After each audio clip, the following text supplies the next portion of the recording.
going on? That's all I could come open up with today. Hey, what's up, everybody? How are we? Another live, a very exciting live today. We're going to wait for everybody to hop in because today we are multi-platform. We're like the Nintendo of the heat transfer world. We're multi-platform now. So we got Facebook hanging out, and we got YouTube. We also are on TikTok. We also are on Instagram. So we're all cross-platform currently. But I think just to start it out, we always do it every single time. We're going to open up these live. We're going to open up this live with saying hi, so make sure you're chiming in wherever you're watching from on all platforms.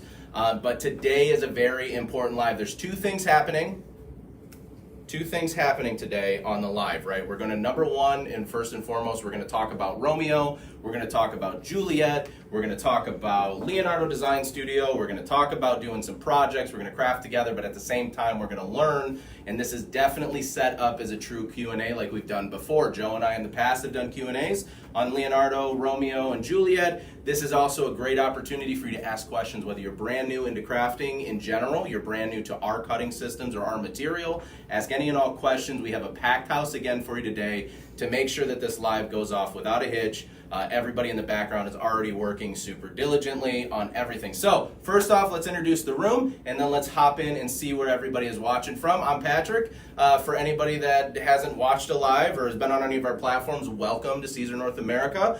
From wherever you're watching from, be sure to also follow along with all platforms. And in this case, too, just in the event, we're still good on TikTok? We are. We're rocking and rolling. We had a little issue, technical difficulties on TikTok for folks. I apologize last week. However, Chloe has been behind the scenes diligently figuring out how we just keep the connection so that we can show you guys the info. So whatever platform you're watching on, it's also Caesar North America on the other platforms. So just follow along everywhere that you can. But again, let's hop around into the room. So we'll just start on this side. We'll start with TikTok today. Hanging out on the TikTok cam for us is Chloe. Say hi, Chloe. Hi, everyone. And then a man on the Facebook and YouTube all at the same time on the switcher is Trev. Say hi, Trev. Hey. And then hanging out with us on Instagram, hanging out behind the camera is Tia. Say hi, Tia. Hey. And the room, again, like I said, is packed. We'll announce our maestro of the evening. As always, we do say hi, Anna. Hi, Anna. And then we also have Adam hanging out with us again. Everybody give a round of applause to Adam. I want to just really quick take a quick moment to appreciate it. Everything that you see, all the witty stuff. And realistically, right before the live, I was playing around with some designs and picking some stuff out, and I noticed one of them. Most of the copy, I would say actually all the copy here, comes from Adam's brain. You usually see him in the comments. You've seen him in video content. So thank you, Adam, so much. And then the powerhouse of sales we have brought to the live people, as he's looking the opposite way.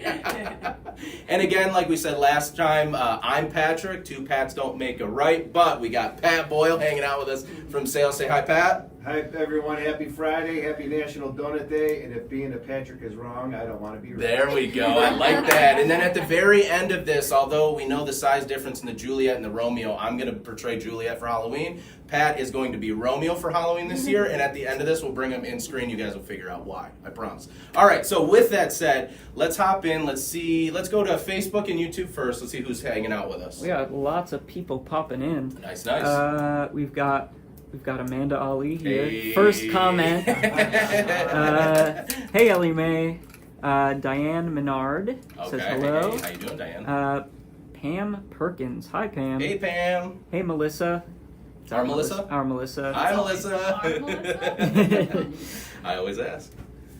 Hello, Kristen Senchi says Cool. hi, Patrick and all at Caesar. Hey. Hey, Tony. It's Hey, one of our Tony. Tonys. Oh, that's a good point. There's a lot of people in from SNA and as Caesar Global right now. They're in the comments on different platforms. So if for any questions that need to be answered, if I can't answer them right away, I know they'll be chiming in, especially everybody in the room will be chiming in on comments as well to answer all of your questions. Let's hop over to YouTube. Yeah.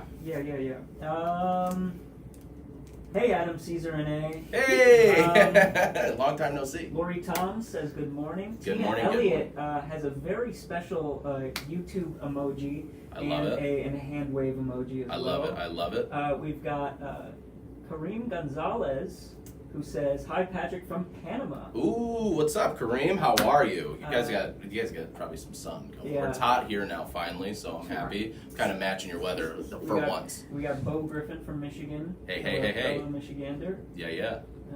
Tina Elliott says, "I haven't caught a live before. First live." Well, thank you Yeah. so much for that. Yeah, everybody, give her a quick round of applause.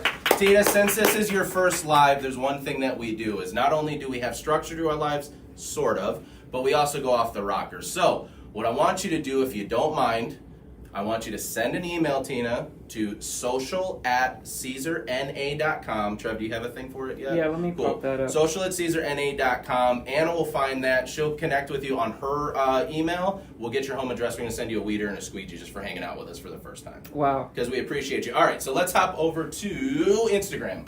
Who do we got hanging out with us? We got Stephanie. Hey. She's checking in from Ireland. Listen, so, I'm like, okay. Whoa. Just okay. for anybody on Instagram or on all the other platforms, and Stephanie can definitely plug it on Instagram. She's has a really cool vacation that she just got to do. She got to go to Ireland for a little bit, but she also got to hang out with one of our distributors over in Ireland, which was really cool, and do some live classes as well. So definitely make sure, so Stephanie says, on all platforms as well, make sure you're following along so you can see her journey as she travels around and teaches literally the world about heat transfer vinyl, about what we have going on. Cool. Who else do we got? We got Angel. Cool. We got another I'm first trying to timer. pronounce somebody's names. Who else do we got as a first timer? Connie Gooden Hewitt.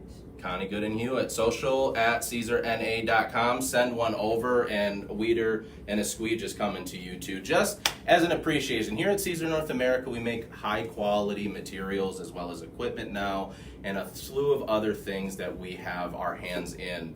So we always appreciate whether you're a first timer or you're a seasoned vet already, or you're looking to advance your business. We're not here just to sell products all the time. We are here to educate and train. So we appreciate all of our newcomers. Thank you for joining us. All right, let's hop over to TikTok. Are we stable? Should I ask don't first? know. Is it being a little wonky for you right now? It is being a little That's wonky. okay. We're working on it, Hey, though. We're figuring it out. Really quick, just before we get into it, anybody on TikTok, if we lose connection, head over to Facebook, head over to YouTube, head over to Instagram, and you can finish watching the live. And especially if you might be a winner from the last live that we had, you might want to stick around for it. But who do we got watching in so far? 5K1Z0. Nice. Hey, what's going on? They said we're looking good. Nice. Perfect. And we got Lily in the comments. Hey, all right, perfect. So we've just announced we got multiple Caesar people on all platforms right now. So this is really, really cool that everybody's able to engage. But let's kind of hop into today what we're exactly going to be doing. So as we told you, this is the Romeo and Juliet Q&A session. So start flooding in your questions as they come in. Again, we're going to try to hit as many as we possibly can. That's why we have reinforcements from all over the world helping us in the comments section for anything that I can't answer. There's some very specific things that I definitely want to go over with you guys when it comes to operating your equipment, loading materials, being able to calibrate properly, and all of those things that we're going to cover today, as well as talk about Juliet first. Then we're going to go into Romeo. For anybody that was in our live last week for the O Scrap Another Giveaway, that's what it was, right? O Scrap Another Giveaway. Make sure, too, that you stick around to the end because we're going to announce the winners because I got some winners and we're excited. Again, we were saying 5 pounds of scraps. They gave us 50. They're like, hey, we're going to give it 50 pounds. We're giving away the farm, guys. You want to stick around. You want to follow along. Anyways, let's hop into it really quick. So the first thing that we're actually going to go over today, we're going to talk about the Juliet high definition cutter here at Caesar. I want to go kind of from start to finish on the machine, show you a little bit of the user interface and some of the tools, tips, and tricks.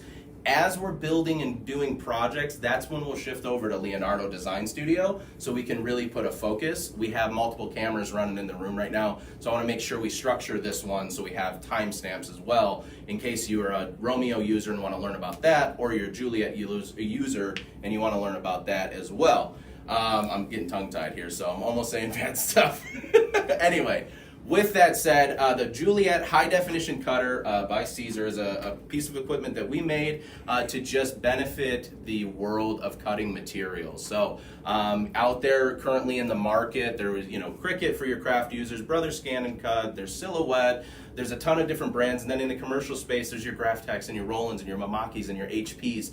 And we love all of these cutters, and this is what we use to learn. So Caesar had an idea. We decided we got to find the gaps between all of these different parts of the industry, and let's see how we can tie everything together with one convenient piece of equipment that not only is fast, precise, but also has customizations and the freedom to actually create and truly create within your cutting system. So with that said, the Juliet high definition cutter by Caesar is a 12-inch cutter. However, a couple of cool features just right off the bat when we open the lid. By the way, the Juliet does have a door and a lid so that it does protect the machine when it's not in use, and I just kind of think it looks pretty.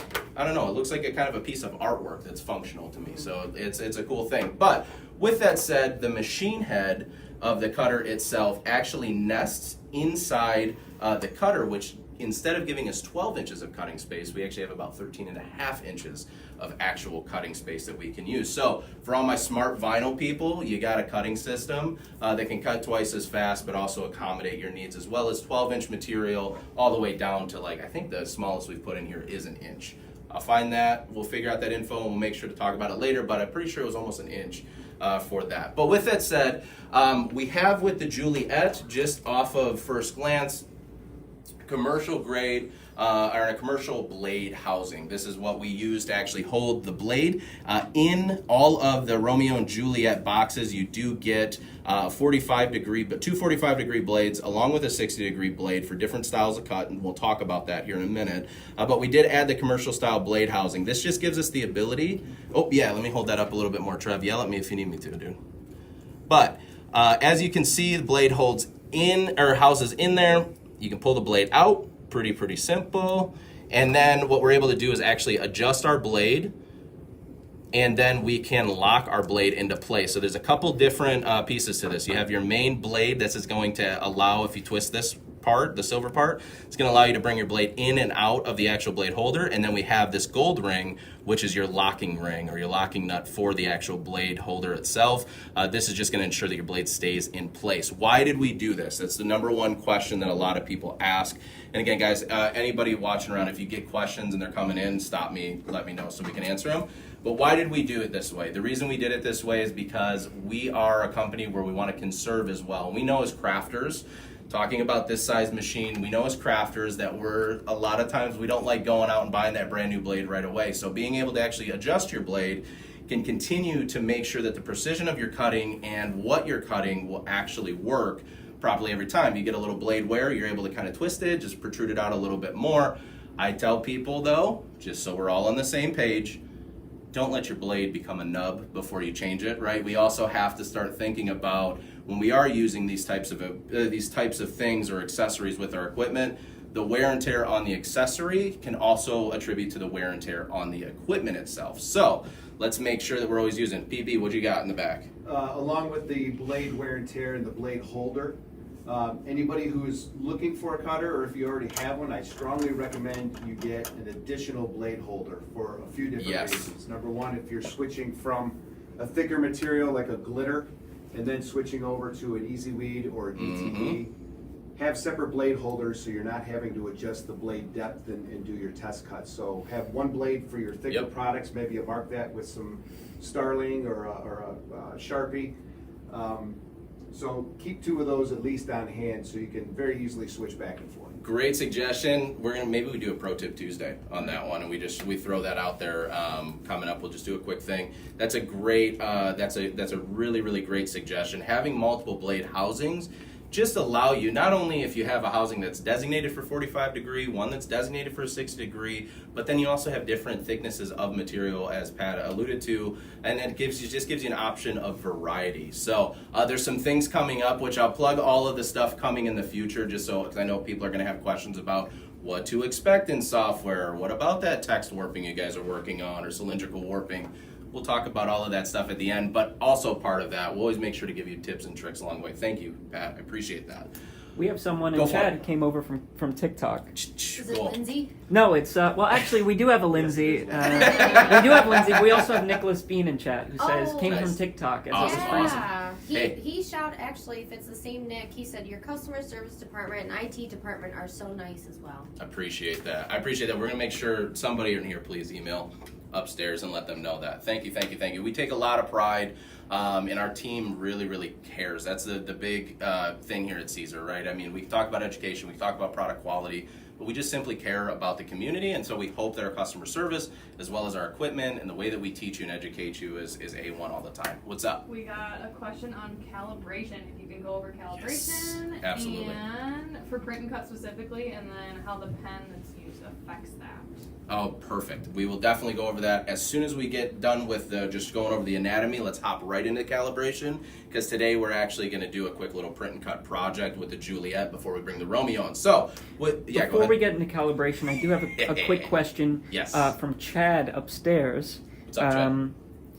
Wow, Chad, you should know this already. It's how do you? He says Q semicolon or no, that's just colon. Yeah. Sorry for is reading it the that. 2 dots or is it the It's the dot? 2 dots. the tail? That's Okay. that's yeah, whatever. That's We'll colon. get Yeah. He says, how do you know if your blade is dull? Ooh, that's a good question. So there's a couple different ways. You know what, actually, Chad, we're going to keep that one. We'll do that right after the calibration. Stick Okay. around if you want to know how to fix the blade wear or how to know how much wear. That's a good call, Chad. I appreciate that. All right, so with that, let me just run over this really quick. We'll make it super fast because it seems like everybody has had a chance to see it or maybe play with the equipment, so I want to make sure that we're all on the same page. Ooh, I just got a notification from Uber, guys, so hopefully my car's not waiting. Anyway, all right, so we talked Have a good weekend, everybody. Yeah, have a good week. See you later. So we have the blade holder, or the blade housing itself, or the motor housing. We also have the blade holder that we just discussed. I just really quick want to show you how to actually load the blade. So on the actual, where the blade itself goes, or the blade holder goes, there's a little black C-clamp on there, okay? A lot of times with the rib that's actually on the blade holder, a lot of times folks will sit that rib right on the top of that C-clamp. What we need to make sure that we do, though, is we need to make sure we drop that rib right underneath that C-clamp when it's loaded in. So I'm gonna just show you really quick. We'll drop it in, that's sitting on top, and then all I'm gonna do is adjust, let that drop down, and now I'm secure. That's it, plain and simple. Also, Chad, I do know that you already knew that. I was just joking. I think he thinks I was being Hey, serious. don't give me a curveball, Chad, and then take offense when I throw it back at you. Anyway, all right, with that said, on the actual cutter itself, we have multiple pinch wheels. What are pinch wheels for? They're to hold the material in place and then also navigate your material, advance your material and retract your material as part of the cutting process. So on the Juliet, there are 3 individual pinch wheels. Each of these pinch wheels are operated on the back of the machine by a main lever. I'm not going to show you that necessarily on the back, but by a main lever that will actually raise all 3 pinch wheels for you. And you can actually take each individual pinch wheel and you can adjust these pinch wheels along the actual cutter itself. Now, to note, because I know people will come and have questions, and we're going to talk about the tracking of material when we get to the Romeo. On the bottom of the machine, there's a main silver bar that runs underneath the pinch wheels, okay? And on this portion of the machine itself, you're going to see that there are little specific parts of this machine, or of this bar, that are milled out.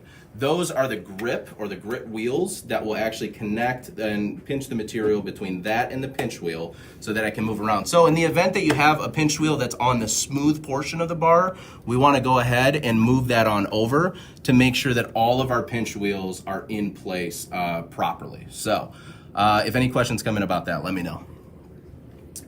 With that said, on the machine itself, we also have the convenience of a great user interface. This user interface is going to allow you not only to navigate materials with the machine, it's not only going to allow you to have custom presets for all of our material and test cut options, but the benefit, and the big benefit to you is you can actually customize your presets right within the user interface. So we'll just give a quick walkthrough of the actual user interface, and I have both of the cameras pop in as soon as Trev's done. Type in there, you're good, take your time if you got to type. But on the main user interface, if we can get kind of a tighter shot of it, and just let me know, Tia, if you're getting a good shot of it. Cool. All right, so on the main user interface is a couple of things. You have your basic navigation buttons, which will advance your material and retract your material, as well as move the blade housing from right to left. You have the convenience of a home state button, so if the actual blade holder is anywhere on the machine, I can go ahead and click that, and it's going to reorient the head all the way back to its home position. With that said, our cutter is Wi-Fi enabled as well as direct USB. For this video, because we have a lot of equipment connected to Wi-Fi right now. I'm going hardwire. But if we hop into, let's just do first the test cut. We added a test cut button on most screens that have to do with cutting. So on the home screen, as well as the cut settings menus, there's a convenience of a test cut so that we can constantly update and make sure that we're checking our cut settings as we go, as well as our cut settings menu. What's really cool about this menu is not only do we have most of our HTV line, we have our PSV line in here, and then we reserved this fancy little space for other. This was not only for overflow of our HTV menu, but also left a couple of open spots. Now I told you, when we built this machine, it was about the freedom of being able to use your machine at your convenience of creating. So if I go ahead and click on one of the open buttons, I can hit the rename, and then now I can backspace this out, and I can name this, we'll just put it for now, I'm looking upside down right now. Aurora. Let's go Aurora. There's I gotta you gave me the hardest one to look for too. Oh, that's a T. R-A. There we go. Okay, cool. And then I can hit save. Once I'm done, I can actually go into that cut setting itself, and then now I can change the custom speed and force of this cut setting on the Juliet. The benefit is I have that test cut button. So anytime that I have, let's say we're gonna do a force of 3, I can go ahead and hit that test cut, and it's gonna run a little t-shirt shaped test cut for me to be able to actually diagnose and see as I go. I have it on a low cut speed. That's why it's going a little bit slower. But once I'm done and I'm satisfied with my cut setting and I like the way that the test cut works, I can just hit this little square with the arrow, update it. Now I just made a custom preset. The cool part about the Juliet too that we added in here is when I'm in the cut settings menu, let's say that I don't use sparkle very often for my business or just for crafting as a hobby, I can actually one click the sparkle, which will highlight it, rename it, whoop, there you go. I can rename this existing cut setting, and then once I'm done, I can go in there, I can adjust my cut settings, and then I can hit that update button again and update those current cut settings. You got a question, PB? Yeah, on Facebook. Yeah. Cynthia Perez was wondering why there wasn't a cardstock default setting, and the simple answer is there's so many different cardstocks and Weights, papers yeah. that you can cut. So having that menu and some open spaces on that menu allows you to dial those settings in and save it Beautiful. going forward. So. Exactly that. And here's the thing, at the first round of the Juliet, when we started working on creating this project, the idea is to give people, obviously, first the convenience of using Caesar materials, but that's why we also wanted to give you the option to customize your presets. A little birdie told me that we may be in the very near future adding actually another set of preset menu. So you'll actually not only have, I think right now it's 6, 12, 18, you'll have 24 of them pretty soon. So we'll have a whole page of open space. That's 24, right? So, I know math, no big deal. No big deal. There'd be no math. Yeah, I was told there'd be no math. So anyways, yeah, you have actually 24 preset actual slots that you'll be able to use, and you can customize them. So to your question, feel free to change out. Maybe you don't use Brick 600 regularly. If you don't, maybe buy some, try it, no big deal. But if you don't and you use cardstock, throw a 300 GSM cut setting in there and make a custom cut setting. This is, again, with this piece of equipment, this was meant to give you an introduction to our material, but also give you the freedom to customize. And based off what we're going to be doing today for this Juliet one, we're actually not even going to be using our material outside of the cutter itself for this project. What's up? You got one? No, we had a question and Tony answered it. I just want to read it out for everybody. They said, can I have both Juliet and Romeo connected, please, at once? And Tony's response was, we are working on a major improvement to the UI that'll make it easier to toggle connections between machines, recognize which machine is connected, and send jobs from multiple machines at the same time. Beautiful. There's your answer, folks. There's your answer. We're working around the clock. And just so you know, too, when we say that these things are happening behind the scenes, Tony is on the team that is actually programming, working on our software every single day. So when you're talking to us, we're listening all the time, guys. When we built these pieces of equipment and we built this new ecosystem that we're trying to build within Leonardo and the cutters, the whole purpose was to offer you guys in the community an opportunity of freedom of creation and being able to do all the things that you want to do inside and outside of whether you're just a hobbyist doing this for funsies or you're trying to run a full-scale business. We really tried to make sure that those two worlds collided as best as we could to give you hopefully the most optimal piece of equipment. So with that, kind of leading into what Tony was talking about, user interface stuff, diving back in, we have a couple of settings. We don't have to show this in the user interface, but we do have on your main settings menu is all your system info. This is just all the information on your cutter itself, specifically firmware types and all of that, so that when you are calling into support or using the chat feature right within Leonardo, you actually have the ability to see and diagnose or help us diagnose things by giving us a little bit of information that we may need, as well as, like I told you, we connect to Wi-Fi or hardwire. So there is a Wi-Fi connection. I'm going to take you through the process of the Wi-Fi connection when we get into the Romeo. I'm still not going to use Wi-Fi just because I don't want to bog down any cameras so you guys can actually see this stuff.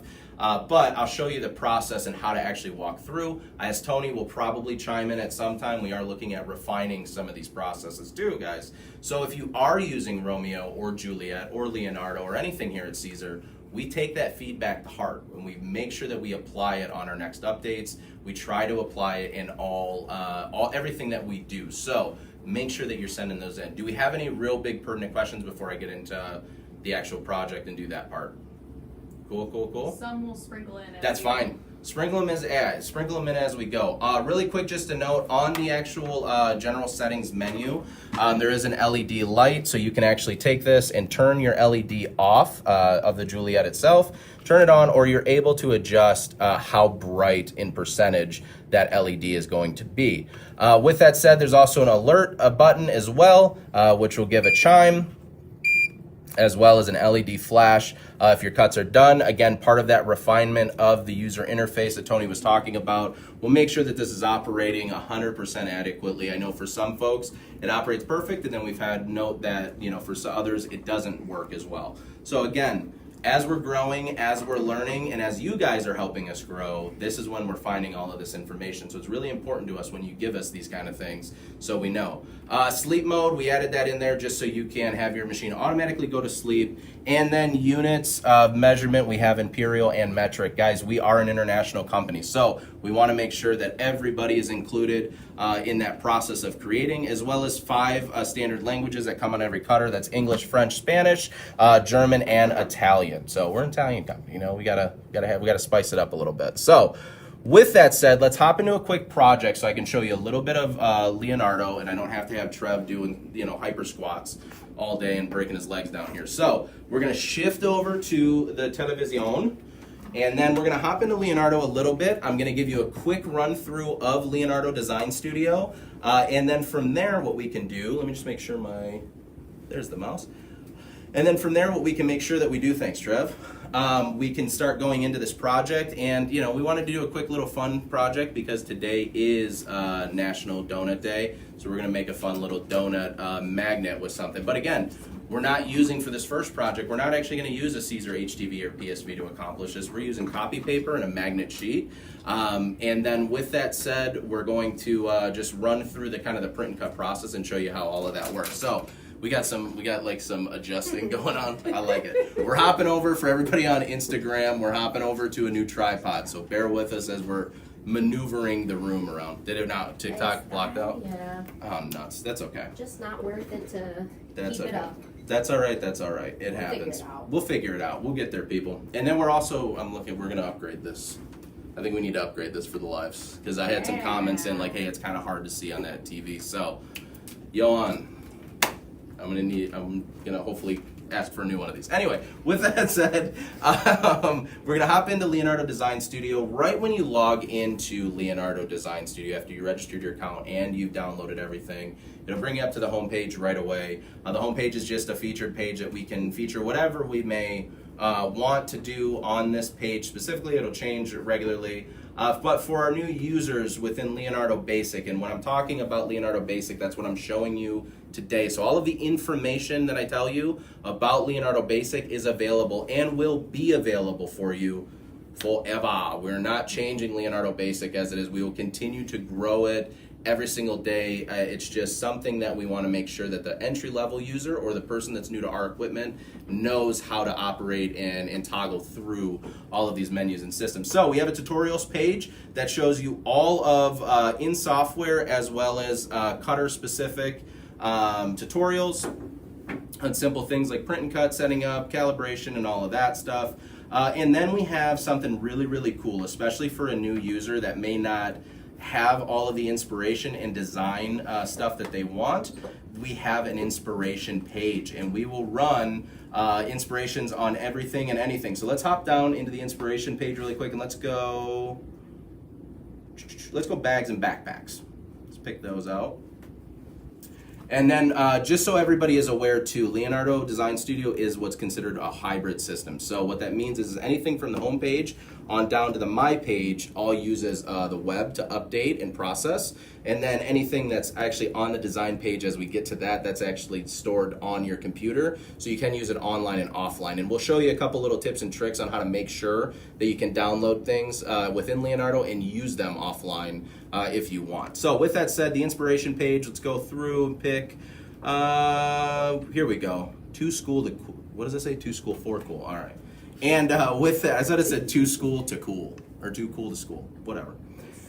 With that said, we have did just say too school for cool, though. You know what I mean. We're whatever. It's fine. We're good. We got this. So with that, we have a backpack here that has just a simple design on it. On the inspiration, when you click on one, it'll show you the finished project. It'll give you a nice little supplies list. Thank you, Adam. And then it'll give you a blog style post on actually how to create the design. And the best part about it is not only do we show you the actual cut file, but you have a way to click make it. And then this will process over to your design page and you're ready to make the project right from that inspiration, which is, I think, is pretty cool when it comes to being able to create something and not necessarily having the ability to create your own artwork or navigate your own artwork. So inspiration page, that's it, and then we'll go into the design library. This is a really cool part of our software, and what I really love about it is that even in the basic version of our software, currently today there's about 3,000 designs. Did we get a number on what's like uploading next? I thought I heard you say it yesterday. Maya said something super top secret about the pro version. Ooh, okay. So with that said though, our graphic designers upstairs are creating this stuff. So everything in software is commercial free for you to use and will continue to be commercial free in the basic version. And we will continue to update this. I want to make sure that this is clear, is that we are not going to eventually come out with a pro version and then completely eliminate our basic version and then you can't use it, you can't do anything with it. That's not fair, and creation should be, if you need it to be, free in some of those cases. So with that said, our design library is all commercial free content. Feel free to make money off of it. Pat's taking a picture? Okay, cool. Posterity. There we go, I like it. I was posing for you, that's fine, no big deal. Flexing, as the kids say. Anyway, material library, as we flex to the material library of Leonardo. We have all of our materials from HTV to sublimation to our easy patterns and our PSV or digital media, everything that you can find here at Caesar. And let's go through, Pat, pick me out a line of material. Just pick anything from the heat transfer bond. How about brick? Brick 600. Whoop, whoop, whoop, whoop, whoop. Find the Brick 600, I can click on that. Now I can see every color that's available in Brick 600. The benefit is like everything else in software, it's clickable. So you click on it, it's not only gonna give you just a quick little thumbnail of the actual color itself, but it's gonna give you all the technical data, what it applies to, what the application instructions are right from this menu as well, and that is the same for our entire library. Caesar Cutter page, I'll just go over this really quickly. This is basically where we can find your registered machines, where you can go to register your equipment here at Caesar. The My page is just your profile page. This is something for you to use. For anybody that hasn't seen this yet, I'm going to blow your mind, because if you don't know that it's there, you're going to be super pumped, because like everything else our graphic designers did, some of these things are kind of cute. So if we're in our My page, we go ahead and click on the photo, we can actually select custom avatars. So I always show people that, because every time somebody's like, oh, I didn't know I could pick a custom avatar. So we have a ton of different things in there. You can choose what speaks to you. Let's see, what do we have? Chicken, please. The chicken? Please. Where's the chicken at? Boop, boop, boop, boop. I gotta Down. Or bumblebee. Is that the chicken? We're calling that chicken? That's chicken. Okay, that's a chicken. It I does like say chicken. If you hover over it, it does say chicken. See that? Chicken. Okay, got it. Nice. Chicken confirmed. I will tried say to get this. the quick zoom. I didn't want to give myself any credit for these lives, because all of the stuff, guys, that you see on camera is actually happening behind the scenes, and I'm just up here to talk about it.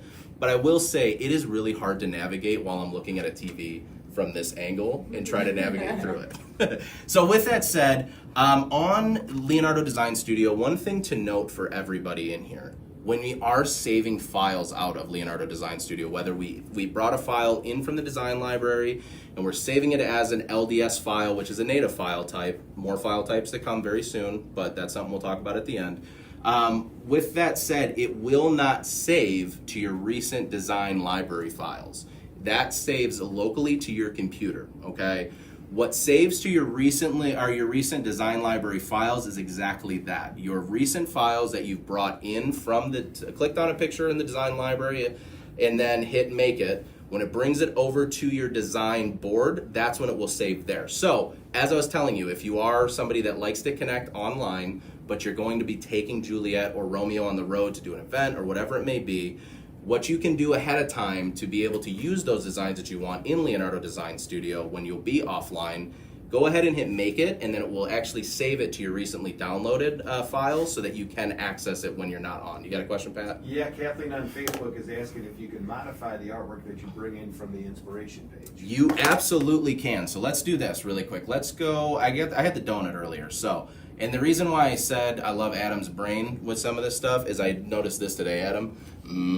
Donuts. Like hit me, and then Anna goes, "There's funny ones on all of them," and I started going down a rabbit hole on some of them. So what I can do for the donut one that we're actually going to be making with this magnet today, let me move this to school for cool. There we go. Now I'm just going to forever say it the wrong way, so no big deal.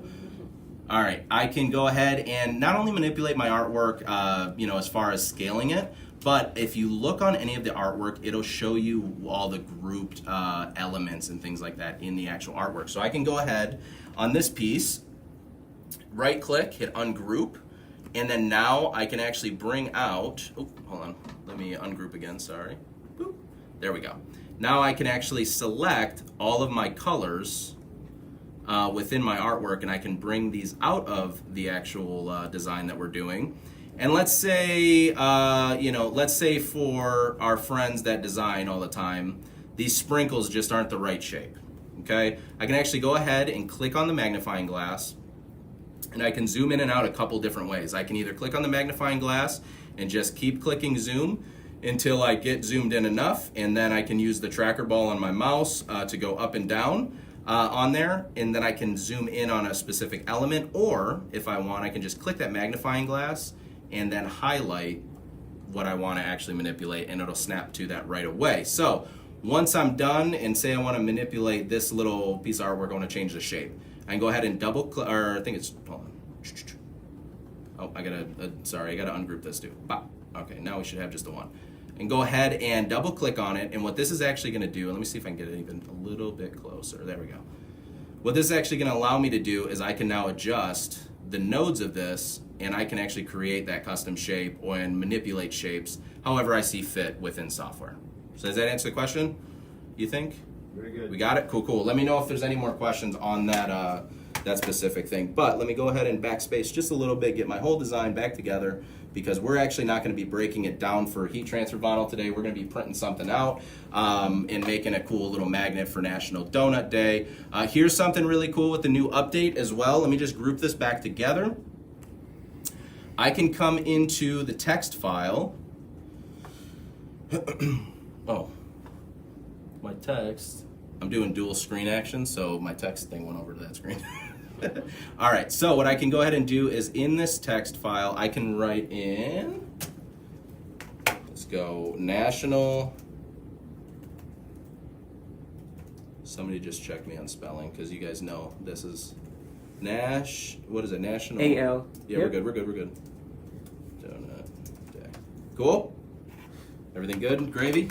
All right. So what I can go ahead and do now on within our text features itself, not only are all of my downloaded fonts that I use regularly in Leonardo Design Studio, as well as whatever standard fonts are in, but we also have the show Glyphs, which is one of the recent updates where it'll have actually all the glyphs and individual text elements for you available in case you want to change any specific lettering out in your design. So let's just pick something simple for now. I had one in here that I liked a lot. Let's do, that one's not as great. Let's go, you know, let's just do this one just for, no, I don't like it. We got to show the people something cool. There we go, National Donut Day. How about that? Does that work for everybody? Yeah. Okay, so once I bring my text on screen itself, I can actually change it, just so everybody's aware too. We actually have a full CMYK color wheel, so not only can I adjust any color within the spectrum, but I can actually hit any shade of a specific color, which is really cool. Now, if you are somebody that does do like custom team stuff and you have specific hex codes or Pantone colors you need to hit, you can actually click on the little color box here on the properties menu, and you can actually type in a hex color code to hit something specific. So with that said, we also have something really cool, which is a recent update as well, our layers panel. So this is our first group of layers that we have, which is all of the layers of this donut, and I'll show you if I break this down and ungroup. There's all of my initial grouping, and then I have a couple other groups which are like the sprinkles as well as the frosting and stuff like that. So let me just do that, keep that together.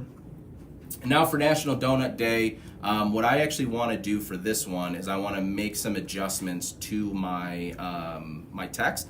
So what I'm actually going to do is I'm going to go ahead and hit paths, and I'm going to go ungroup paths, which is going to basically give me individual letters.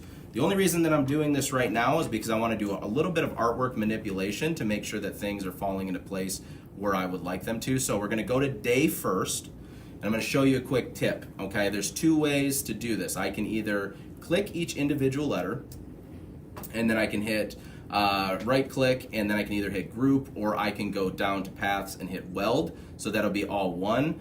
But for this, it's cursive, and we want to make sure that we're connecting the D to the A, or to the AY in day. So what I'm going to actually do is I'm going to click on the D. There's a couple of ways that you can navigate this. I can go ahead and hit on the actual keyboard and jump my letters across. This is just me hitting the right and left arrow on the keyboard, just so you guys can see. But we notice when it's in place, I go one to the right, I'm overrunning letters. So I got my D is overlapping my A.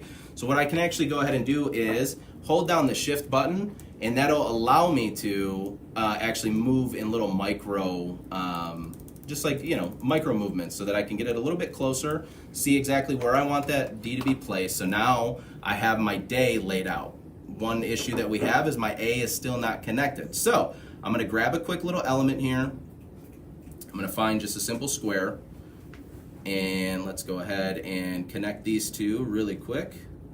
Whoops, there we go. And let's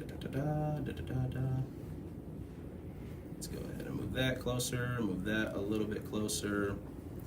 And then what I'm able to do from here is I can highlight everything. Now, if for anybody that can't see on camera, there's a small square that's connecting the A to the D, and there's a couple of little pieces that I know are going to be little jump cuts within my artwork. So first thing I'm going to do is on this, is I'm going to go ahead and highlight everything together, hit paths, weld it all together so it's all consistent and it's there. And then at the bottom, I'm just going to double click my whole design, which again brings up those nodes for you that we showed you briefly. And I can go through and find all those little spots, double click, and they'll actually delete, which will allow me then to have a little bit cleaner flow to my design itself. So we just showed you that really quick so that you saw how you can actually take a piece of artwork and we can truly manipulate and design within software. And now what I'm going to do is take the day, I'm going to shift it up just a little bit so that it's kind of even. Done, done, done. And I'm already getting called out on time, guys, so that means that we're talking and we're having some fun. Any other questions coming in as we're doing this? I love it. We did have a question from Johan for you. Okay, what's up, Johan? He wants to know how the speed of this cutter compares to that of Cricut and Silhouette. Ooh, that's a very, you know what? Johan, do you want to drop those stats on there for me? No, just kidding. So with that said, if you are a Cricut and a Silhouette user, typically your machines run anywhere from like 9 inches per second all the way up to 11 inches per second, which is pretty quick in the craft space. The Juliet high definition cutter has kind of broke the mold with that, and you can actually cut up to 27 inches per second, which is pretty incredible. It's double, if not almost triple, what you're able to get in an output from the competitors or the other folks. We don't call them competitors, we call them friends. Friends in the industry. Hopefully that answered the question there, Johan. All right, so now that I have my National Donut Day, let's change the color really quick. We're just going to change it to change it to like an off color. There we go, just something we can see really fast. And then I'm gonna throw the donut over top. Oh, you cannot see that. Let's get a color going. Let's just go there so we can see it. That works. Okay, so now I have my SVG, I built it out, I brought part of the element from the design library, I added some font, I showed you how to manipulate your font as well within software, but now we're gonna take this whole image, we're gonna group it together, and then we're gonna run over down to this little star that says build contours. And what that's gonna allow me to do is start building my cut contours for my print and cut. With that said, we're going to hit build contours. This is now going to bring in our design, and as you can see, it brought a simple cut line around the circle. That's all I wanted. If I hit include holes, you can see that it will include all of the minor cavities, but for this, we're making a simple magnet just to enjoy the day. So I'm comfortable with this, and I'm gonna hit apply. What you just saw happen in real time is it snapped a page or a piece of paper automatically to my actual mat itself. This now is just letting me know where my registration marks will lie. This will allow me to manipulate how many copies of this image I can have onto one page. But for this piece of artwork, we're doing something a little bit specific. We're gonna do these magnet sheets.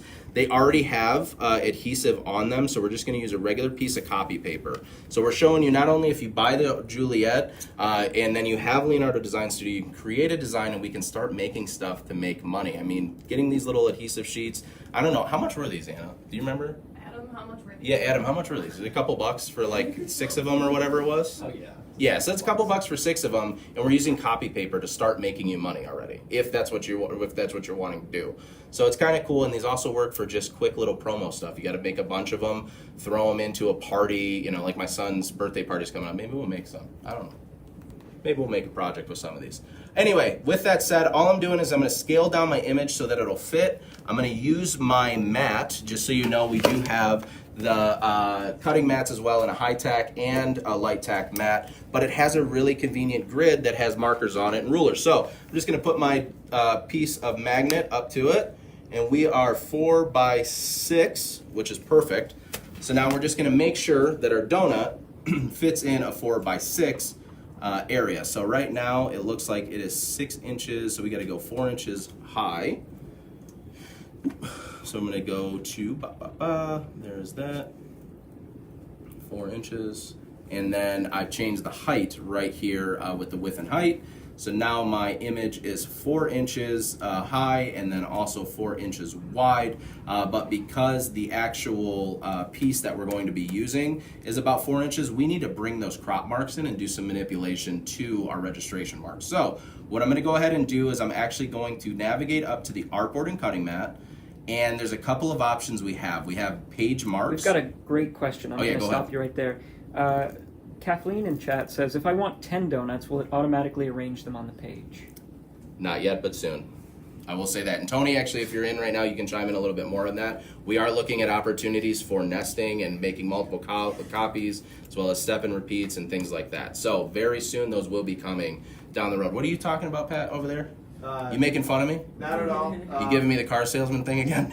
No. Like, you remind me of a Haley car. had a comment regarding the speed question. Yeah. Since she got her Juliet, her Cricut feels like it's stuck in glue. Hey, thank you so much.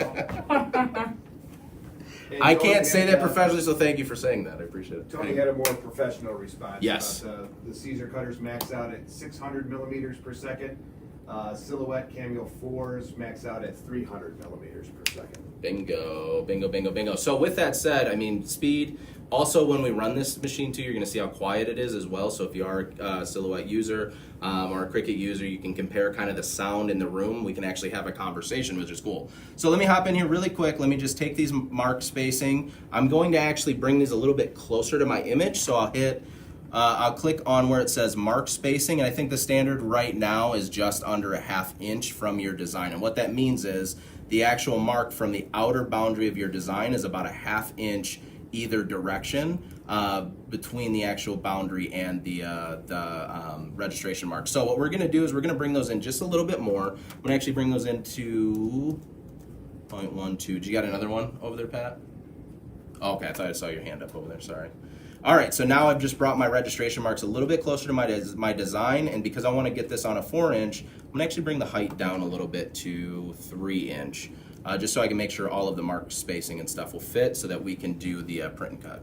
So let's go ahead and change that to 3-inch, and then now we're a little bit smaller. So I'm just using one page here that I'm going to actually apply to this, so I'm not worried about wasting copy paper. So I'm just going to go ahead onto the next menu and send it on over. So once we have our artwork all done, we're happy and comfortable with it. Let's say that I was using a larger sheet than just the 8.5 by 11. We have some standard page sizes that are preloaded in Leonardo, but in the event that you don't want to use a standard size, I can actually go ahead and click the little printer button right next to where the page sizes are, and then now I can see my printer. I can go in and actually manipulate whatever size it gives me as standard, or I can go in the properties menu, because currently right now I'm using an Epson. It's the SCT 2170, which is a roll-fed desktop pigment ink printer, but it actually does fit a roll, so I can go basically anywhere from, I want to say the smallest you can go on this one is, I think it's actually a 4x6 is the smallest that you can go, all the way on up to that full 24-inch roll, which is cool. We have a roll of DTV, our Easy Color DTV, loaded in at 20 inches, but for the sake of this quick project that we're going to show you, I'm just going to throw some regular copy paper in there. Am I going way over time again? I mean, Not yet. All right, good. All right, so I have some regular copy paper in there. We're just using letter. But in the event that I was using a bigger size, I can go to the properties menu and I can go ahead and actually grow the sheet size so that I can design to that and I can get an accurate print cut at a larger size sheet. So with that, I'm gonna hit OK, we're good. My letter size sheet, I'm gonna hit Send Design. This is right above for the new users, the Artboard and Cutting Mat menu. We'll say Send Design. Go ahead and click on that and a window is gonna pop up for you. That window is going to give you a couple options to choose how to actually send your artwork to the Send Design menu. First option is always going to be selected artwork only. So anything that's selected within the boundaries of your art board will then be able to, or will be pushed over to the Send Design menu. But what exactly do we want to do with these pieces? So we have a couple options. We can move each color to color layer to the origin. The origin on the Juliet, for the folks that are Cricut users, Silhouette users, Roland and Graphtec users, our origin point is on the bottom left of your mat, okay? The bottom left. It is a manual fed machine. It does not automatically feed. Why? Because you don't have a lot of freedom when you automatically feed a mat through a cutter. You can't necessarily watch your cut come through. Everything usually advances towards the back of the machine, so by the time your mat actually feeds back out, you have that oh crap moment, or as most of us say, we'll just say it, that oh shit moment of I've ruined this whole design and I gotta rip it off and take care of it. On the Juliet, we made it really simple. When you are on the mat, everything's bottom left and the actual mat advances towards the front of the machine so that you can see your cut happening. So if there is a mistake, you can fix it. What's up? Kaylee on Facebook is asking if the mat is needed for the print and cut option. What Kaylee is that? Handling. MBK. Come on, I got you on the door here. Yes. So you actually don't need a mat. Thank you for putting that comment in. I appreciate it. So on the Juliet and the Romeo, yes, we always are going to give you a mat in the box. However, it is a mat or a matless fed cutting machine. So it's pretty good. Pretty good stuff we got going. So with that said, let's hop back in really quick. Hit send. This is now going to bring it over to I call this like my execution screen is what I'm gonna coin this as for this live. This is gonna give me information like my printer that we're using, the selected page size. It's also gonna let me know if I'm on a cutting mat or a material roll. I have the ability if I want to just take away the mat so I can just see a piece of paper if I'd like. It's also gonna give me the opportunity if I want to mirror my image or not mirror my image. As you can see on the side, the left side of the screen, I had to like turn to the left. Left side of the screen will always show the artwork first, printed artwork, and then the next one will always show your cut lines. Why do we do this? Because we want you to be able to see some of the inaccuracies when things come over. Sometimes when we design, say I were to include holes, as we saw when I clicked that include hole button, it actually wanted to cut around some of the sprinkles of this donut for National Donut Day. So now I have a last chance to see and make sure, okay, I have just a circular contour. That's what I'm expecting when we actually go to sending our design. So I'm gonna go ahead and take this National Donut Day donut that we have. We're gonna send it to our printer because our printer is selected. We are currently plugged into the printer, which is perfect. hit print, and then in a second this guy will catch up to us and it will print out my design itself. Nope, we do not want to do software. Okay. Sorry, it was yelling at me to do software update on the printer. All right, so now we have, like I said, we have this little 4x6 magnet sheet that we're going to be using for this project. And as we're printing out, do we have any questions coming in? Yeah, Sarah Davis on Facebook asked if you can take your designs off of Leonardo. Cricut doesn't let her save her designs off the program without screenshots. Ooh, okay. It's in the white background. So I want to explain this part of it. I want to explain this in two pieces really quick. So currently to date, right now, you can save your design outside of software, but it saves as a native Leonardo Design Studio file. We are working right now in the future update. We are working on the ability to be able to export file types so you can take your artwork with you and you can export it in and out of software. I tell this to everybody as we do these from time to time.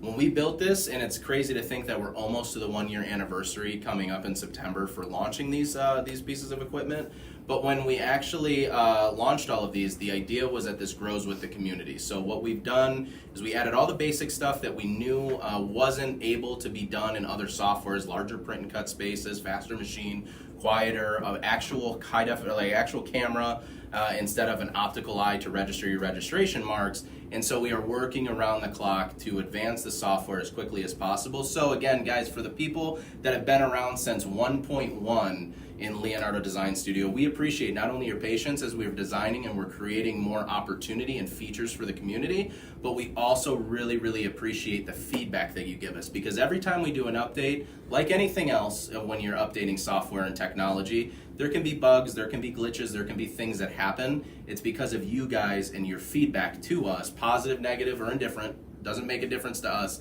We seriously bring it to the meeting together and we talk about it very specifically. So definitely appreciate that, and always make sure that you're continuing to feed us that information so we can just make a better system for you.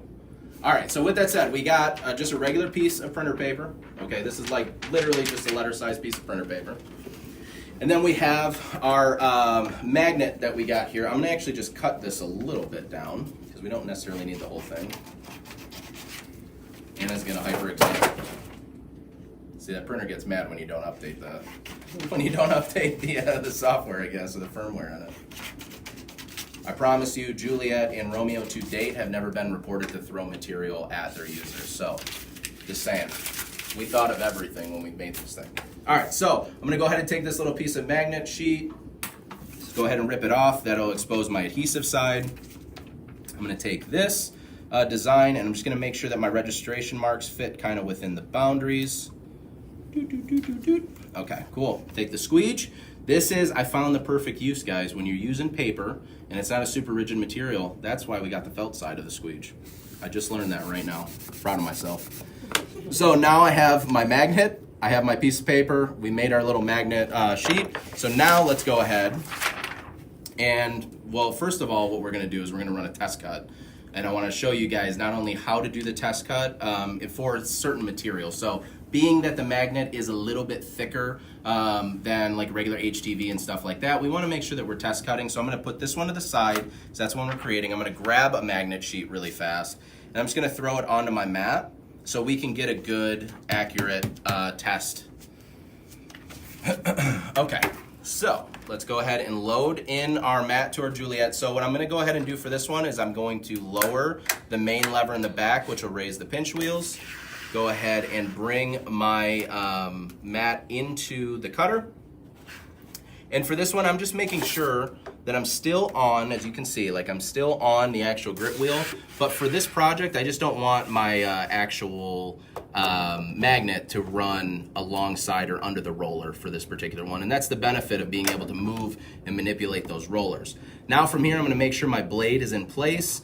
And for this particular one, I'm just gonna do a simple square because, let me just raise the blade a little bit. Reason I'm doing a simple square, a simple circle, which we'll do for the test cut, is that our test cut that we have is a really cool little t-shirt that not only gives you an outer boundary box, also gives it a t-shirt shape, and then it gives you a deep cut shape to check, which is a circle in the middle. For this type of material, because it's super thick, I have a feeling that our standard test cut might eat this up a little bit. So we're just gonna make a simple contour because it is a thicker material that we're using. So I'm just gonna bring that over just a tad. And then let's go to cut settings. And we're gonna select a random one. Let's just go into brick 600. Load that up, and I'm gonna give that a little juice because I know this is a little bit more rigid than brick. So let's go up to about 50%, and let's see, here we go to 60. Just go to like a force of 60. And then what I'm actually gonna do is I'll have you jet really quick over to Leonardo Design Studio. This is the cool part about some of the new features of Leonardo. If I go, my send design, everything's there, my print and cut job is there, which is perfect.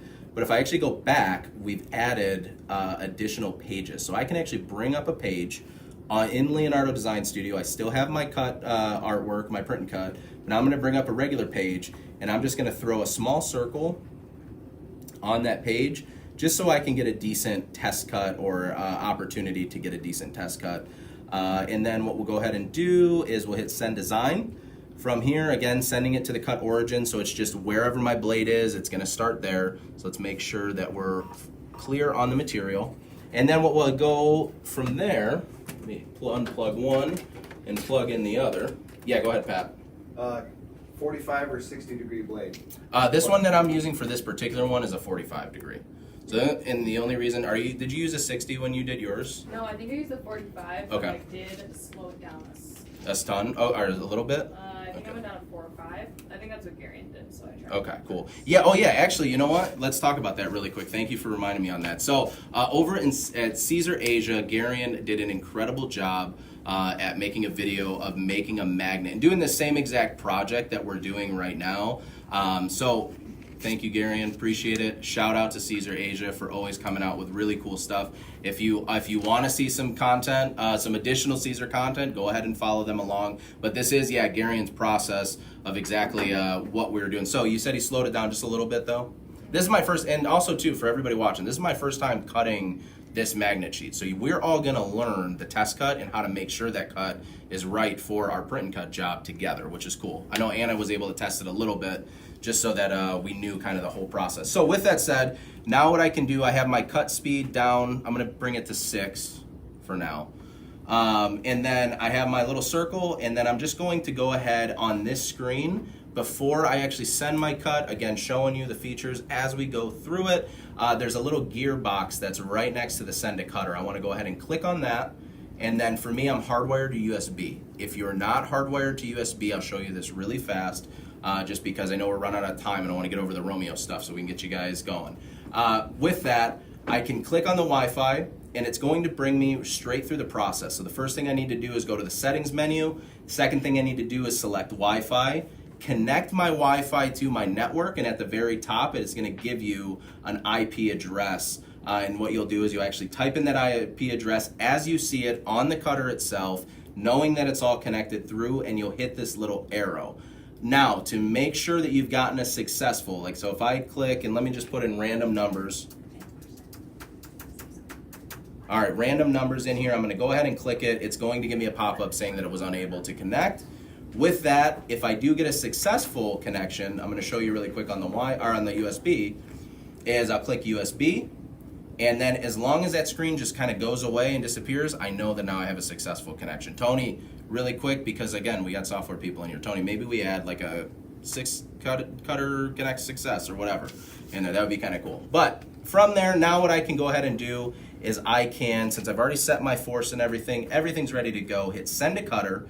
The first thing you're gonna pop up, it'll say make sure your machine's ready, check your blade, check your position, check everything, hit yes, and then we're gonna go ahead and do a little circle on there. Now, once my test cut is done, I'm gonna actually go ahead and just peel the magnet sheet off.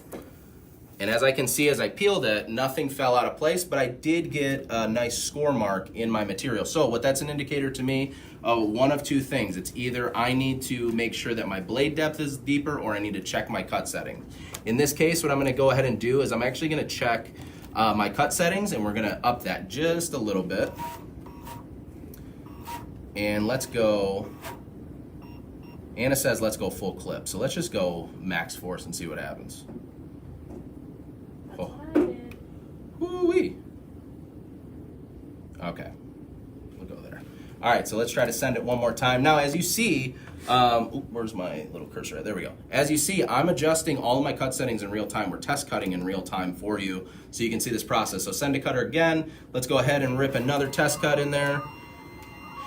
And let's go and take it out and just give it a quick little scoop. Ooh, we're getting closer. So I see here, I got a little bit of a score through the back. You might not be able to see it on camera, but it is something that I can punch out of this. So I'm actually comfortable with this cut setting. I like it because even though some of the paper's still stuck together, I can still peel the actual piece out, which is gonna give me a good like punch, but hold my material in place. All at the same time, because that's what we're here about. Okay, so let's go ahead and take our actual piece that we're gonna cut, put it on there. What's up? Is max force 150? Max force on this one, 160. 160. Yep. And for that, I was at 125 actually is where I just did that test cut at, just to see if I could get it to go. So, I'm sticking to the mat as I'm trying to do this, sorry. All right, guys. Sometimes I gotta take it off and just line it up for myself. Dunzo. National Donut Day. Did you guys all eat donuts this morning? I had one. I typically don't, but I had one. You had. I heard you come out of the office. Trev's like, I typically don't do this, but I mean, when in Rome, like you got to. Which one did you get? I just got a regular glazed. Maybe It's that's always a good choice. It was really good. Listen, while we're making everybody hungry, because obviously over here it's getting close to lunchtime, everybody drop out. If you had a donut for National Donut Day, tell us which one you had. Maybe we'll get some ideas for next year so we can get some. So while everybody's chiming in, if there's any other questions, let me know, and then we'll wrap this up. We're gonna get into Romeo really fast, and then we'll be out of here. I promise. With that said, now what I've done is I've lined up my blade with my registration mark. So on all of our print and cut registration marks, there's a small little arrow in the bottom left registration mark. This is not where you line your blade up on the actual page itself. This is just an indicator to let you know that this is the registration mark that the cut is going to start on. So for that, I'm going to make sure that my blade is properly housed just inside the registration mark. And what I mean by that is my blade is actually going to be hovering right around this area as I'm putting down the weeder so that you can see just inside of that registration mark so we can register properly with the camera and have a successful cut. So from here now, we go back to my actual donut, highlight, send it on over to our design again. And now I'm just gonna go into my actual cut line itself. Now, it doesn't matter where this is placed on the page itself because it's registering registration marks, it's not registering orientation on the page. Remember, our blade is starting right here. We're just inside that registration mark, so it will start, our cut will actually start from there as well. Hey, I've got a question. Go ahead. Kathleen in chat asks, does the arrow on the registration marks always have to be in the front left corner? It does, yes. And again, we've had anomalies where folks have been like, oh, I actually loaded it upside down and it happened to cut.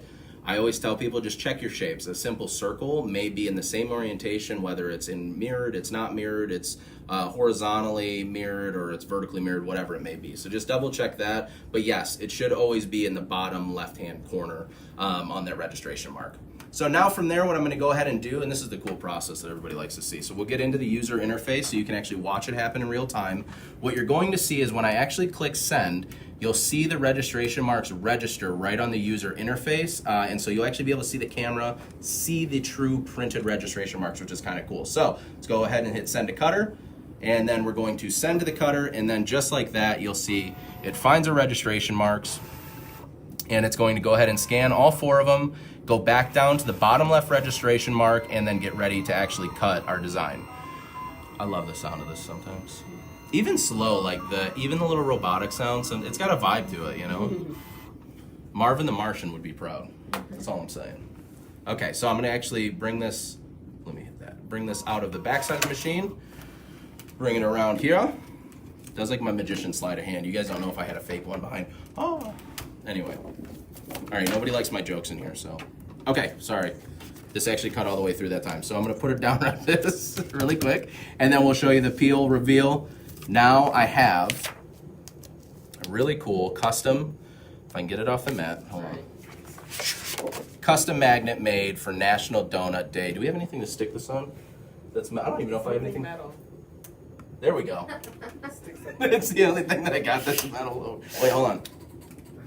Pat, why'd you tell me this was sticking to my head? Anyway, hold on, let's see. That's metal. There we go. Right above the TV. There we go.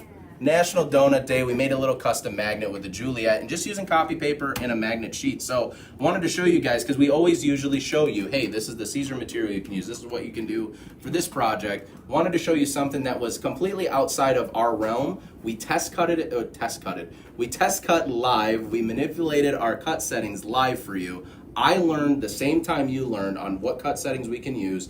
And again, there's also discrepancies, right? Like Anna said, she cranked it all the way up. I was able to go at 125, not 160. It's all about how you're using your equipment, right? And how far your blade is out, what type of speed and force. And these are all things that you just gotta play with the machine yourself and learn and be able to actually navigate through. So, with that said, why don't we get the Juliet out of here for this live? What we're gonna do to wrap it up, we're gonna talk briefly about the Romeo and what features. We're gonna do a part 2 Q&A live. That'll be our the 20th one. We'll do a part 2, and we're just gonna talk about Romeo and how to elevate your business on larger format equipment and also larger cutters with the Romeo. So let's go ahead and slide this one out really fast. Tia, do you mind grabbing this one? Hey Patrick, I Yeah. have a question from you, from Mary on YouTube. She wants to know what your favorite feature of Juliet is. Oh man. Well, I can tell. So this is the hard part for me because I helped with the development process of it. So everything I love. I will tell you though, for me as a crafter, and just to be frank with everybody, before I started at Caesar, before I came to Caesar, I was a Cricut user. I was an avid Cricut user. When I got to Caesar, at that moment, or at that time, 3 years ago now, almost 3 full years ago. Wow, it's crazy, or 4. I was told, hey, you got to use Silhouette, you got to try Brother, you just got to have versatility in the equipment. One thing that I really love about the Juliet that we were able to do that I really feel like is the best feature of overall is the freedom of creating how you want to create. So with that said, the speed is great. It's obviously faster, right, than the competition. As far as the noise, it's obviously a lot quieter. It has a cool LED. It's got a really sleek design, but the ability to make custom presets, the ability to manipulate current presets, the ability to just pick up any material, throw it in the machine, and being able to actually execute, I think is probably one of my favorite features of it. So thank you for the question. Hopefully that answered it. Alrighty, so let's get that out of the way. Throw that out of the way. And we're going to bring up the Romeo. The big boy. This is like the pulling the boat out of the the bag trick. Alrighty, so we showed you the The what? Juliet. Pulling the boat, Never you ever mind. see that? From The Mask? You're on your own. Oh, from the okay. Yeah, when he's like pulling all that. Where do we go? Guys, come on, movies. Trev, I need you. This is the Sorry. second one. I'm relying on you, man. Alright, so anyways, with that said, we showed you the Juliet high definition cutter. I quickly want to show you. Oh, I thought Johan was behind me. You're laughing at him. He may pop in at some point. Is he over there? Is he over there? I love how your first Oh. fear was, is it Johan? Is he behind Still me? laughing All right. at you. Sorry. Number one fear. I had to double check. Well, no, because he'll come in here and he'll start making fun of me, and then I don't know what's going on. All right, so anyways. All right, we showed you the Juliet high definition cutter. This is going to be our part 2. I'm going to just show you briefly the Romeo high definition cutter. This is a 24-inch model, but just like the Juliet with the head housing in the machine itself, you get about 25.5 inches of cutting space. Registration space for print and cut is about 23.5 inches across. Currently right now in software, we're limited to 20 inches our max. We're working diligently to expand those parameters. So if you do have like a large format roll-fed pigment ink printer, or you might have, say, a name out some of the large format. My brain's going dead right now. What's the Roland one? The BN20. If you have a BN20 and you have any type of printer that can go larger than your standard 12-inch materials, definitely the Romeo is what you're looking for. So we'll go to a part 2 on this, guys. Do you guys all mind being in part 2? Is everybody good? Everybody good? Okay, so part 2 will be, and that was 20th is when we already pre-scheduled that one. So June 20th, we're going to do part 2, talking about Romeo. We did a project with the Juliet. I think what we're going to do is utilize that social email again and give you guys a great opportunity to send in your designs. And I'm going to show you actually how to use now the roll Fred DTV with the Romeo, and we're really going to start maximizing our business, our creativity, and just having a fun hobby to create with. So, do we have any questions right now about anything? We'll go over calibration in the Romeo one. I was gonna say, Kaylee just said she's cutting right now a 20 by 70 inch sheet. Woo-wee. But we had a question earlier Yeah. about shifting of material. when Yes, it's being rolled. thank you so much for reminding me. I want to make sure, because this has been a frequent question that we've had, and actually Pam Lamajama, Pam up in support, Pam Caesar NA, if you ever see her in the support group, make sure you ask her questions, because she's crazy knowledgeable on cut. She's had a lot of time in the industry that she's been able to dissect these things, and it's really, really cool. So she's had a couple of questions up in the support team upstairs about shifting material and why our material keeps shifting and why we're not tracking properly. I'm going to show you really quick loading, but I'll use the Romeo for this one just because we have more space to see. And then we'll actually go over that again in the Romeo Q&A live, well, the part 2 to the Juliet and Romeo Q&A live coming up on the 20th. So let me find some materials. There we go. All right. Yeah, I'm going to just do just the singular plug though. Thank you, Tia. Cool. All right, should be good. We on? Cool. Alrighty, so let's. I don't know what that is. Let me find some materials for you.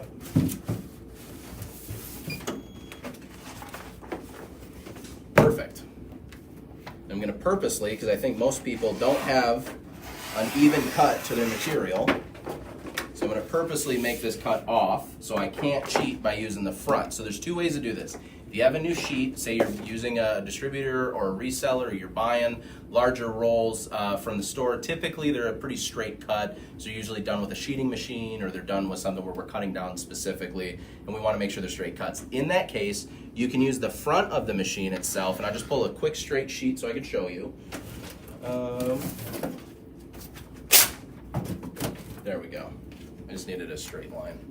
And everything down here is cut by me, so it doesn't have a straight line in it. Okay, I'm going to come right around here. A couple of things that we need to make sure that we're looking out for. Pinch wheels. Again, the Romeo is a little bit unique compared to the Juliet. We have specifically milled out grit wheels at the bottom at specific distances. Tune in June 20th. We'll talk about that a little bit more. One of the common mistakes with not tracking is that one pinch wheel on either end of your material is touching a grit wheel, and then something in the middle could be touching that smooth part of that bar. That can become an issue, right, when we're actually trying to track material.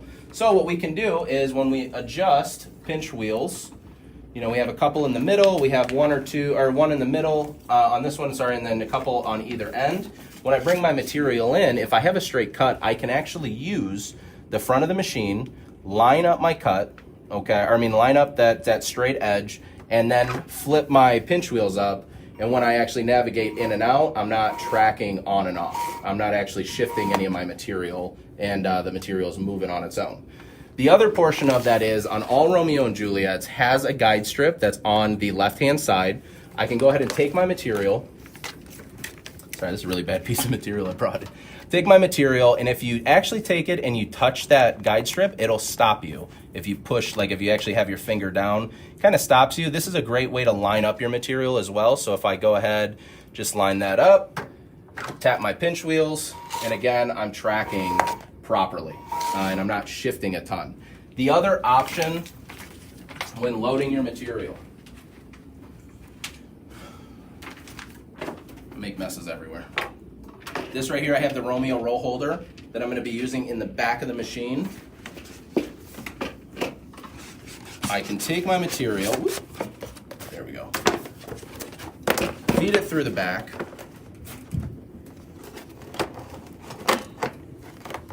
Shouldn't have cut it so wonky. There we go. All right, feed that through the back of the machine, and then what I have the ability to do again is all I'm doing is I'm guiding my whole roll at the same time, and I'm just guiding it along that actual guide strip itself, or in this case, as you can see, sometimes I even give myself a little bit of a gap between the actual edge of the material and the guide strip itself, but I just try to make sure that it's even. The guide strip is always the best opportunity to use when we are making sure our material's in place. And then from there, I put my pinch wheels up. Hey, Lisa. Hi. You want to come and say hi? Yeah, what's up, Fran? All right. Everybody say hi to Lisa. Say hi, Lisa. Hi, Lisa. Listen, you never know who's going to pop. Are you watching right now, too? Yeah. Nice. Totally. Yeah. This is the thing. You never know who's going to pop in on a live. That's it. We have people in the room. We got people hanging out. So now that I've lined up again with that guide strip, even if I have a bad cut and I don't have a straight edge to use, I'm still able to bring my material through and track that material perfect every single time. We'll just go through the whole roll. Keep going through. Oh. Look at that. Look at that. Just tracking. Just tracking. Now we're getting up into the camera way. There we go. I don't think anymore. I don't know if I need to go any further. But we did about, what, 5 yards there that we actually tracked for you guys right on the live. This is the thing. Oh, is that 5, you think? Or do you think it's more? I don't know. It's properly told. It's probably tall, yeah. But anyways, with that said, hopefully that answers your question on tracking. A lot of times when we get these questions about, I can't track my material, it's shifting around a lot of times it's just us getting frustrated with the process. We're trying to figure out what the best method is, or what the best method for us is. Sometimes it's just good, go back to basics. If you have a straight edge, use the straight side of that machine, and then if you have a guide strip that you're looking at, just line it up directly next to that guide strip. Give yourself a yard or so in either direction. Just make sure that it's actually tracking. And if you do need to do any shifting, typically it's not necessarily the material that's pinched in the machine; it's behind the machine that's misaligned. So good rule of thumb: roll some material out, retract it back in, make sure it's tracking properly. But with that said, do we have any other questions? What do you got, Trev? No, Claudia on Facebook is upset that you're wrinkling the good vinyl. I'm sorry. Which Claudia is that? You do? I'll date. Oh, okay. Sorry. Listen, Claudia, I'm sorry. I apologize. I'm messing up all this good stuff. We wasted a good surprise on you. Name that movie. Looking at you, Trev. Adam Sandler. Okay, so here's the thing about Adam Sandler. That's why I'm saying it. It's Look, Adam Sandler. I know we were talking about Waterboy Come and last explain week. it. Just explain yourself to me. Okay. I don't know. I don't watch a lot of Happy Madison stuff. That's all right. His That's all right. His company. That's funny. All right, Anna just came in and she's screaming at us because her computer's dying. So let's go over a couple of things. Like I said, June 20th, we're going to come right back here. We're going to do a live specifically on the Romeo. We're going to show you how to maximize your material, limit your waste, as well as utilizing other equipment in conjunction with that. We showed you magnet sheet with the Juliet. We're going to show you some large format printing with the Romeo. But for the folks that stuck around with us to the end, which we appreciate everybody hanging out with us because we know I talk a lot, we have a giveaway to talk about. We have an O-Scrap, another giveaway. We talked about it last week. Yeah, it was the first. Every week in June, we will actually be giving away 5 pounds to 2 winners every single week, right? I'm good on that? Is it 5 pounds, 2 winners only though? Cool, just want to make sure. 5 pounds of scrap, 2 winners every single week in June. This will be an announcement, and then towards the end of the month, we'll have another live where I'll do the end of the month announcement, talk about some other things coming up in software. And I'm going to actually reserve the first part of that Romeo live. We're going to go in because I wanted to make sure we flow properly. We're going to go right into what's expected and what's coming up with Leonardo Design Studio, what new things we're going to be doing with the cutters and stuff like that in the future. You're going to want to see and hear some of that, especially if you're getting excited about some of the artwork manipulation stuff, like going to keep plug-in warping and text arcing and all of that stuff. So we'll go into that, and then we'll go into the Romeo. We'll reduce the time this time because everybody's yelling at me behind the cameras. But with that said, we have 2 winners, one from Facebook this time, one from Instagram. So it's good that you're all here because you're going to see who won. From Facebook, we have April Rhodes. Congratulations on Facebook, April Rhodes. You are the winner. I think she's here. Are you here? Are you here? I gotta scroll. I'm scrolling up. Yep, she's here. Hey, there you go. April, congratulations. Thank you for sticking around. Watch, she just logged out right before. Probably, yeah. Then you don't win. No, I'm just kidding. All right, and then on Instagram, we have @_ distinct vision. Congratulations @ distinct vision on Instagram, and April Rhodes on Facebook. Both of you will be getting, we'll contact you. We'll make sure, just so you guys know that's in the live right now, I want to make sure we're all on the same page. We will never ask you for any information outside of your address, and it will always be coming from Caesar. If for whatever reason in this giveaway, which happens all the time, somebody does create a fake Caesar account and is chiming in the comments, do me a favor. If they're trying to get you to click on external links and they're saying you're the grand prize winner and they're saying you're this and you're that, click on the profile, check how many followers they have. Click on the profile, see what kind of photos they have. Those are the things that I will say that you can click on to make sure it's fake. If it is fake, report it, please. Help us out to keep the community safe and clean, and we will try our best to make sure that we're always protecting your identity, we're protecting you, protecting addresses, and all of that stuff. So congratulations to those two winners, April Rhodes and @ distinct vision. Just to get a chance to win next week, you must like and comment on the pin post. Is the pin post up right now? Mm-hmm. Perfect. So the pin post is currently up right now on the Facebook page and then on Instagram, on both pages. So make sure that you go ahead and like and comment. 2 chances to win, guys. If you're on Instagram, head over to Facebook too and do it as there. And if you're on Facebook, head over to Instagram. Pat Boyle, what's up? Diane on Facebook wants to know if they have to post on all the platforms or just one. One or the other. Double chances to win on both platforms, though. That's all I'm saying, right? We're playing carnival rules here. With that said, next set of winners will be chosen next Friday, which is going to be June 9th. And that will be a static post for that one, right? Yeah, where are you going to be on June 9th? Oh, well, you know, we got a little video coming out pretty soon, but on June 9th, I will actually be in Fort Worth, Texas, with my friend Jennifer Sanderson and her friend Ryan over at RyanNet, showing everyone at the Made Lab in Fort Worth. There'll be the printmakers workshop. We're really, really excited about it. We're not only going to show you how to screen print using PSV. Jennifer has come up with an incredible idea, and she has definitely taken this by storm, of using PSV to make removable screens for screen printing. So we're going to show you that process, as well as how to utilize Romeo and Juliet and Leonardo Design Studio to make that process a little bit more efficient for you as well and a lot faster. So with that, we're very excited. June 9th, which is next Friday, I will be in Fort Worth, Texas, teaching at the Made Lab, the Printmakers Workshop. What we'll go ahead and do, make sure you're following on. Let's drop all the tags right now, Trev. So on Facebook, Caesar North America. We also have the Caesar North America support page. On Instagram, we're also available, Caesar North America, everywhere. I know Trev's dropping them all right now. We will make sure that we have something out. We've been posting out a bunch of stories. We actually have 25% off registration currently. So if you're in the Fort Worth or you're in the greater Fort Worth area, or you just want to travel and say, hey, I'm going to pick up and go somewhere on Friday and learn something, it's a great workshop that you can do. It'll be, again, myself representing for Caesar North America, Jennifer Sanderson of Pigskins and Pigtails, as well as Ryan Moore representing for RyanNet in the Made Lab. And we're going to have a good time. So that is one event coming up. Make sure that you comment and you like that pin post to get into the giveaway. What else? Anything else, guys? We good? Is the room all good? All right, I'm getting thumbs up from everybody. We love you as always. Stay creative, and we will see you on the 20th to talk about the Romeo. Bye, everybody.